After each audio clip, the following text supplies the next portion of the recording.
Hello everyone, very good morning to all of you. आज का दिन हम लोग शुरू करेंगे इस वीडियो से जिसमें हम लोग 10 अप्रैल 2022 के इंपॉर्टेंट करंट अफेयर डिस्कस करेंगे। पीडीएफ और टेलीग्राम दोनों का लिंक मैंने वीडियो के डिस्क्रिप्शन में दिया हुआ है, तो आप दोनों का अवेल कर सकते हो डिस्क्रिप्शन से। चलिए स्टार्ट करते हैं आज का वीडियो। और पहला क्वेश्चन है, अभी हाल ही में international day of reflection on the 1994 genocide against the Tutsi in Rwanda has been observed on which date. कहने का मतलब यह है, रवांडा में तुत्सी के खिलाफ 1994 के नरसंहार का अंतर्राष्ट्रीय चिंतन दिवस कौन से दिन मनाया गया। यह दिवस हर साल 7 अप्रैल को मनाया जाता है। एक्चुअली हुआ क्या था, 1994 में अफ्रीका के अंदर रवांडा में एक बहुत बड़ा नरसंहार हुआ था। वहाँ पे एक माइनॉरिटी रहने वाली है जिसका नाम है तुत्सी। एक तरीके से आप ट्राइब बोल सकते हो, वहाँ पे है तुत्सी। तो तुत्सी जो माइनॉरिटी है इसका नरसंहार हुआ था। और ये किसने किया था? एक दूसरी ट्राइब जिसको आप बोल सकते हो हुतू, जिसका नाम क्या है, हुतू। तो हुतू एक्सट्रीमिस्ट ट्राइब है और इसके द्वारा तुत्सी लोगों का नरसंहार किया गया था। ये इतना बड़ा जेनोसाइड था कि इसमें 100 दिन के अंदर 1 मिलियन तुत्सियों को मारा गया था। और इसमें ऐसे हुतू ट्राइब के लोग जो कि मॉडरेट थे, जिन्होंने तुत्सी का साथ देने की भी कोशिश करी, उनको भी मार दिया गया था। तो इस वजह से ये दिवस मनाया जाता है, उस चीज़ को याद करके।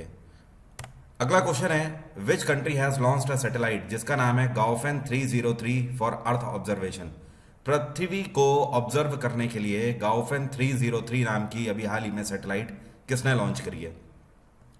इसको चाइना के द्वारा लॉन्च किया गया है। चाइना ने इससे पहले 3 भी लॉन्च करी हुई है, 302 भी लॉन्च करी हुई है और 303 भी अब चाइना ने लॉन्च कर दी है। और तीनों सैटेलाइट का मेन मकसद यही है कि अर्थ को ऑब्जर्व करना। और इसको चाइना के द्वारा लॉन्च किया गया है जियोकॉम सैटेलाइट लॉन्चिंग सेंटर से। चाइना में इस टाइम पे शी जिनपिंग की सरकार है, रशिया में व्लादिमीर पुतिन की सरकार है, अमेरिका में जे बिडेन की सरकार है और भारत में नरेंद्र मोदी सरकार है।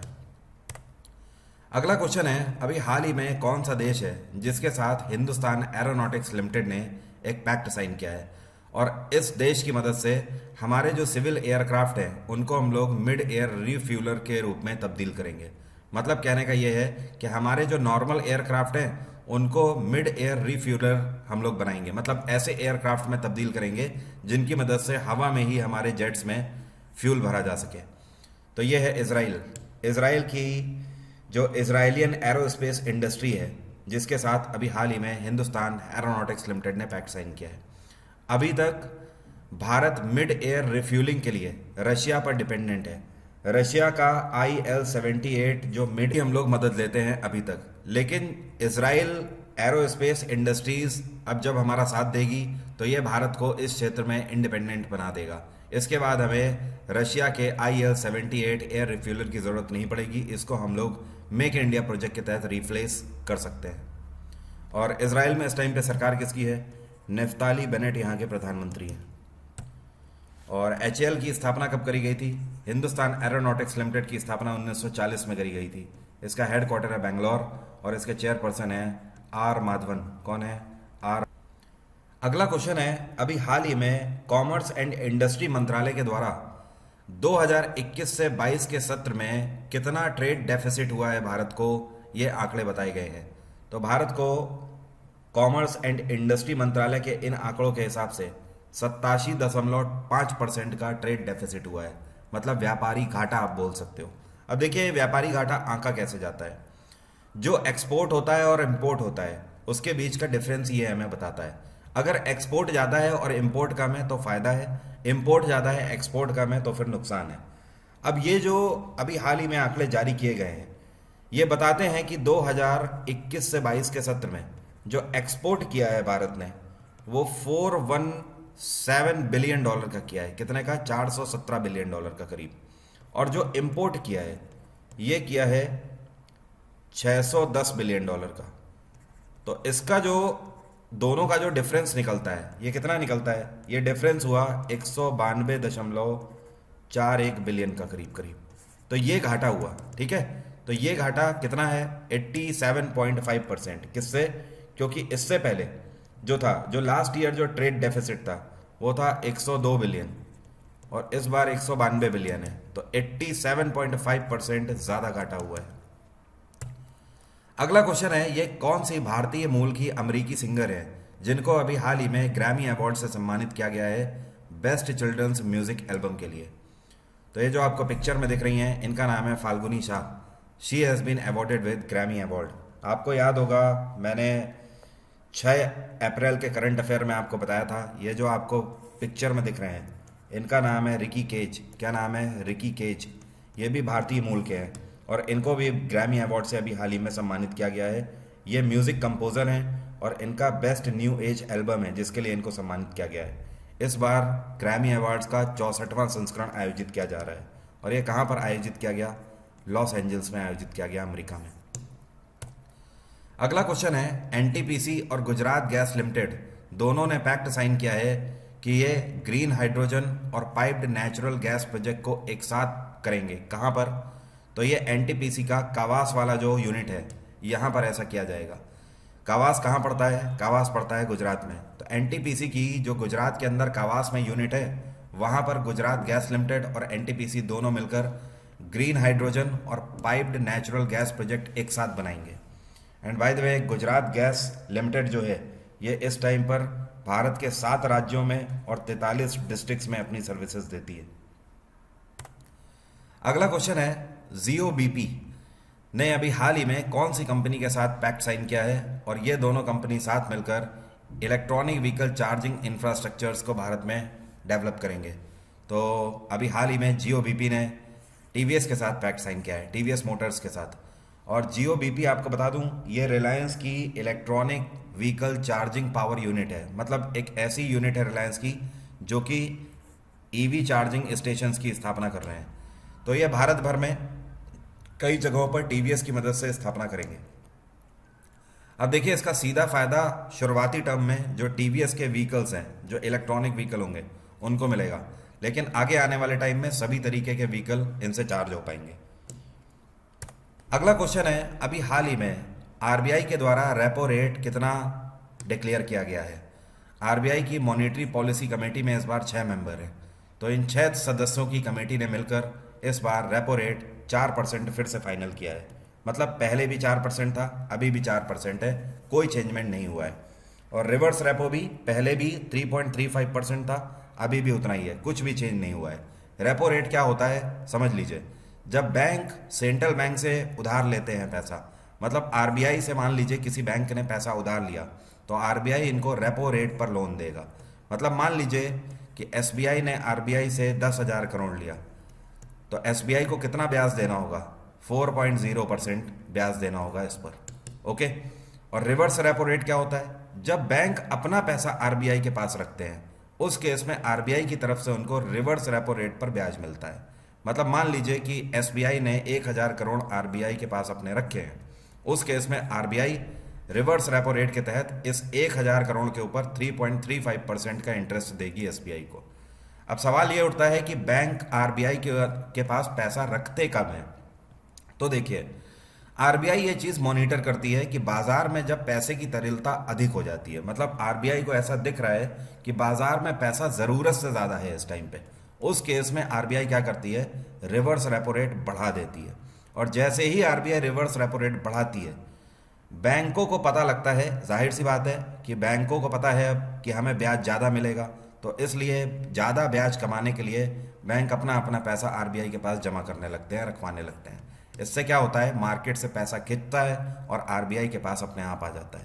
इस तरीके से आरबीआई मार्केट को रेगुलेट करता है। तो फिलहाल अभी मार्केट में ऐसा कुछ भी नहीं है, बैलेंस्ड मार्केट है, इसलिए रेपो रेट वही रहा और रिवर्स रेपो भी वही रहा, कोई भी चेंजेस नहीं हुए। आखिरी बार 22 मई 2020 में रेपो रेट चेंज हुआ था, तब से लेकर अभी तक यही है। आरबीआई के गवर्नर हैं इस टाइम पे शक्तिकांत दास। अगला क्वेश्चन है, अभी हाल ही में यूनेस्को फंड में डोपिंग को ख़त्म करने के लिए स्पोर्ट्स से भारत के स्पोर्ट्स मंत्रालय के द्वारा कितनी धनराशि दी गई है? तो भारत के स्पोर्ट्स मंत्रालय ने यूनेस्को फंड में $72,124 की धनराशि आवंटित करी है। और ये पैसा, मतलब एक तरीके से आप बोल सकते हो यूनेस्को फंड में पैसा देना होता है, और ये शो करता है कि हम भी इस चीज़ के खिलाफ हैं कि स्पोर्ट्स में डोपिंग का यूज़ नहीं होना चाहिए। और बाय द वे, यूनेस्को की स्थापना कब करी गई थी, क्या आप मुझे कमेंट बॉक्स में लिखकर बता सकते हो? स्पोर्ट्स मंत्रालय इस टाइम पे अनुराग सिंह ठाकुर के पास है। $72,124 का मतलब हो गया करीब 51 लाख रुपए दिए हुए हैं।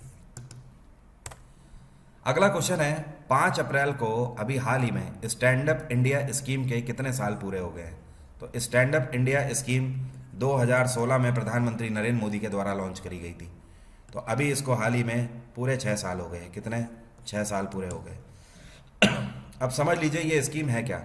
स्टार्टअप इंडिया स्कीम प्रधानमंत्री नरेंद्र मोदी ने 5 अप्रैल 2016 को लॉन्च करी थी इस मकसद से कि इसके तहत पूरे भारत में जो SC/ST महिला एंटरप्रेन्योर्स हैं वो 10 लाख से लेकर 1 करोड़ रुपए तक का लोन ले सकती हैं।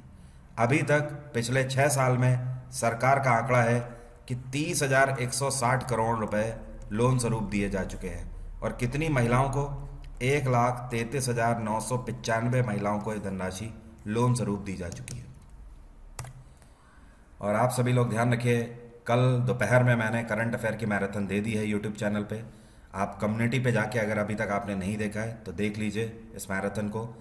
PDF जो है वो अपलोड कर दी गई है टेलीग्राम में, तो आप इसको भी यहाँ से डाउनलोड कर सकते हैं। एंड इसके अलावा ये जो मैराथन है ये बहुत आपके लिए इम्पोर्टेंट है। अगस्त 2021 से मार्च 2022 के बीच के इम्पोर्टेंट करंट अफेयर यहाँ पे मैंने आपसे डिस्कस किया है। अगला क्वेश्चन है, India Nepal signed MOU in 4 sectors including first passenger train between Jaynagar to where. कहने का मतलब ये है कि भारत और नेपाल सरकार ने अभी हाल ही में 4 सेक्टर्स पर एक साथ पैक्ट साइन किया है और इन 4 सेक्टर में से एक ट्रेन भी चलाई जा रही है भारत और नेपाल के बीच में। ये ट्रेन जयनगर से लेकर कहाँ तक चल रही है? तो ये जयनगर से लेकर कुर्था तक चल रही है। कुर्था कहाँ पड़ता है? ये नेपाल के जनकपुर में पड़ता है। और जयनगर कहाँ पड़ता है? ये भारत के बिहार में पड़ता है। अब ये जो ट्रेन है ये टोटल 35 किलोमीटर की डिस्टेंस तय करेगी, जिसमें से 3 किलोमीटर ये बिहार के अंदर है और 32 किलोमीटर ये चलेगी नेपाल के अंदर। ओके, तो ये ट्रेन की सर्विस अभी हाल ही में शुरू करी गई है। और इसके अलावा जो 4 सेक्टर और हैं जिन पर पैक्ट साइन किया गया है, तो इसमें से ये है कि नेपाल के अंदर 10 डिस्ट्रिक्ट में 172 तरीके की हेल्थ फैसिलिटीज़ भारत सरकार के द्वारा दी जाएगी। और नेपाल दुनिया का चौथा ऐसा देश बन गया है जो कि भारत का रुपे कार्ड एक्सेप्ट कर चुका है। इससे पहले कौन कौन से देश हैं जो कि इसे एक्सेप्ट कर चुके हैं? भूटान के बाद सिंगापुर के बाद यूनाइटेड अरब अमीरात और अब नेपाल में इस टाइम पे शेर बहादुर देउबा की सरकार है। अगला क्वेश्चन है, अभी हाल ही में 57वां CRPF वीरता दिवस कौन से दिन मनाया गया? इसको इंग्लिश में बोलते हैं CRPF वैलोर डे। तो ये दिवस हर साल मनाया जाता है 9 अप्रैल को। आपको पता है CRPF वीरता दिवस क्यों मनाया जाता है? 9 अप्रैल 1965 को भारत और पाकिस्तान के बीच में युद्ध हुआ था। उस टाइम पे CRPF की एक छोटी सी टुकड़ी ने पाकिस्तान की एक पूरी की पूरी बड़ी ब्रिगेड को, फुल साइज ब्रिगेड को पीछे खदेड़ दिया था। और ये कहाँ पर बैटल हुआ था? ये युद्ध हुआ था रन ऑफ कच्छ, गुजरात में। ठीक है, तो ये जो पोस्ट है ये पोस्ट है सरदार पोस्ट इसको बोलते हैं। यहाँ पर पाकिस्तानी आर्मी ने कब्जा कर लिया था। इसको पाकिस्तानी आर्मी से छुड़वाया था CRPF की एक छोटी सी रेजिमेंट ने। इसलिए 9 अप्रैल को CRPF वीरता दिवस के रूप में मनाया जाता है। और CRPF की स्थापना 1939 में करी गई थी। CRPF का जो स्थापना दिवस है ये 27 जुलाई को मनाया जाता है। CRPF का हेडक्वार्टर है नई दिल्ली। इसके डायरेक्टर जनरल हैं सीनियर IPS अधिकारी कुलदीप सिंह। क्या नाम है? कुलदीप सिंह। आपको पता है CRPF की टैगलाइन क्या है? इसको बोलते हैं सर्विस एंड लॉयल्टी, सेवा और निष्ठा। अगला क्वेश्चन है, ये कौन सी कंपनी है जिसने अभी हाल ही में 3 कंपनियों के साथ कॉन्ट्रैक्ट साइन करके अपना सैटेलाइट इंटरनेट लॉन्च किया है? तो ये है अमेजॉन ने अपना सैटेलाइट इंटरनेट लॉन्च कर दिया है। देखिए, ऐसा दूसरी बार हो रहा है जब बोलते एलोन मस्क हैं और काम पीछे से कर जाते हैं जेफ बेजोस। इससे पहले आपको याद होगा स्पेस में लोगों को यात्रा कराने की बात हुई थी, जिसके लिए अनाउंसमेंट किया था एलोन मस्क ने, लेकिन किसी को पता भी नहीं लगा था। पिछले साल ही जेफ बेजोस ने अपना शेफर्ड स्काई वॉकर लॉन्च कर दिया था पीछे से। एलोन मस्क ने वो काम नहीं कर पाए। इसके अलावा एलोन मस्क पिछले 1 साल से हाइप में चल रहे हैं। वो कह रहे हैं कि अपना इंटरनेट सैटेलाइट बेस्ड लॉन्च करेंगे पूरे वर्ल्ड में, और किसी को भी भनक नहीं लगी कि अमेजॉन ने अपना काम पीछे से कर दिया। जेफ बेजोस ने इसको डायरेक्टली लॉन्च कर दिया। इसके लिए जेफ बेजोस ने 3 कंपनीज की मदद ली है। ये 3 कंपनीज कौन कौन सी हैं तो आपको बता देता हूँ। एक है आर्यान ई स्पेस। क्या नाम है? आर्यान ई स्पेस। दूसरी अमेजॉन की अपनी सब्सिडरी ब्लू ओरिजिन ने यहाँ पर साथ दिया है। और तीसरी जो ऑर्गेनाइजेशन है इसका नाम है यूनाइटेड लॉन्च अलियंस, यूनाइटेड लॉन्च। तो इन 3 कंपनियों की मदद से इसको लॉन्च किया गया है। तो अब आप दुनिया के किसी भी कोने में अमेजॉन का हाई स्पीड इंटरनेट एक्सेस कर सकते हो। अगला क्वेश्चन है, ये कौन सा राज्य है जिसको वर्ल्ड बैंक और AIIB की तरफ से 7500 करोड़ का लोन मिलेगा और इस पैसे की मदद से ये अपने राज्य के अंदर स्कूलों का बेहतर निर्माण कर पाएंगे। तो ये है गुजरात में भूपेंद्र पटेल की सरकार। गुजरात सरकार को लोन मिल रहा है 7500 करोड़ का वर्ल्ड बैंक और AIIB से। इस पैसे की मदद से गुजरात सरकार गुजरात के अंदर 35,133 गवर्नमेंट स्कूल्स के इंफ्रास्ट्रक्चर को वर्ल्ड क्लास इंफ्रास्ट्रक्चर में तब्दील करेंगे। AIIB की स्थापना 2016 में करी गई थी। इसका हेडक्वार्टर है बीजिंग और AIIB के प्रेसिडेंट हैं जिन लिकिन। क्या नाम है? जिन लिकिन। आपको पता होना चाहिए, अभी 2 महीने पहले ही AIIB में वाइस प्रेसिडेंट भारतीय मूल के उर्जित पटेल को अपॉइंट किया गया है। उर्जित पटेल इसके वाइस प्रेसिडेंट बने हैं।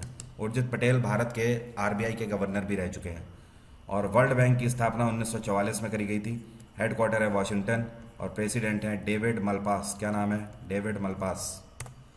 अगला क्वेश्चन है, अभी हाल ही में एस्ट्रोनॉमर्स के द्वारा एक ये कौन सा ग्रह नया खोज लिया गया है जिसका नाम रखा गया है K2 2016 BLG 0005 LB। ये इस नए प्लैनेट का नाम रखा गया है। अब सवाल ये उठता है कि ये जो नया प्लैनेट है ये लगभग जुड़वा है कौन से ग्रह का, मतलब लगभग किस ग्रह की तरह दिखता है। तो ये हूबहू जुपिटर की तरह दिखता है, बृहस्पति की तरह। तो जुपिटर की तरह दिखने वाला लगभग हूबहू एक नया ग्रह खोज निकाला गया है। अब देखिए इसको बोला क्या गया है, इसको बोलते हैं एक्सो प्लैनेट। क्या बोलते हैं? एक्सो प्लैनेट। सवाल ये है कि एक्सो प्लैनेट क्यों बोलते हैं? जुपिटर तो प्लैनेट है। एक्सो प्लैनेट और प्लैनेट में अंतर ये है कि जुपिटर जो है ये सूर्य का चक्कर लगाता है, हम सभी को पता है।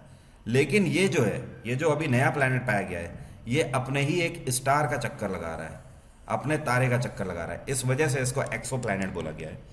ये जो नया प्लैनेट अभी पाया गया है इसकी जो डिस्टेंस है ये 465 माइल अवे है। 465 माइल अवे है किससे? सन से। और इसके अलावा अगर बात करी जाए तो ये हमारी अर्थ से 17,000 लाइट ईयर दूर है। कितनी? 17,000 लाइट ईयर दूर है। जुपिटर एक गैस गेंट प्लैनेट है। आपको पता है जुपिटर की कितनी सैटेलाइट है? 79 सैटेलाइट है। और आप सभी लोग अनअकैडमी पर मेरा स्टैटिक जीके का कोर्स ले सकते हो। ये कोर्स अभी हाल ही में 6 अप्रैल को स्टार्ट हुआ है। आने वाले किसी भी एग्ज़ाम की अगर आप तैयारी कर रहे हैं तो स्टैटिक जीके का बैच आपके लिए रामबाण साबित हो सकता है। यहाँ पर मैं आपको हिंदी और इंग्लिश दोनों की PDF अलग अलग दे रहा हूँ। डिस्काउंट कोड वरुण777 का आप यूज़ करके अनअकैडमी पर बेस्ट ऑफर्स और साथ में 15% तक का एक्स्ट्रा डिस्काउंट अवेल कर सकते हो। आज 10 तारीख है, ध्यान रखिएगा, शाम को 5 बजे मेरी आपसे मुलाकात होगी। पिछले 6 महीने के इंपॉर्टेंट करंट अफेयर मैं आपसे डिस्कस करूंगा। ये क्लास सभी के लिए फ्री है। इस क्लास का लिंक वीडियो के डिस्क्रिप्शन बॉक्स में है, जाइए एनरोल करिए और शाम को मिलना मत भूलिए। ये क्लास खोलने के लिए अनलॉक कोड मांगेगा आपसे, तो डाल दीजिएगा वरुण777। यही अनलॉक कोड भी है। Bye bye, take care, have a nice day. आपका दिन मंगलमय हो।